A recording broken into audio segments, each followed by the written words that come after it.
மன்னவா ஒரு கோயில் இந்த மாளிகை எதற்காக? தேவியே என் ஜீவனே இந்த ஆலயம் உனக்காக.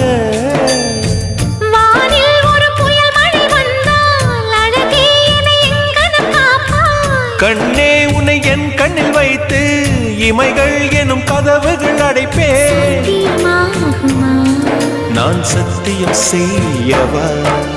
தொடு தொடுவெனவே வானவில் என்னை தூரத்தில் அழைக்கின்ற நேரம்.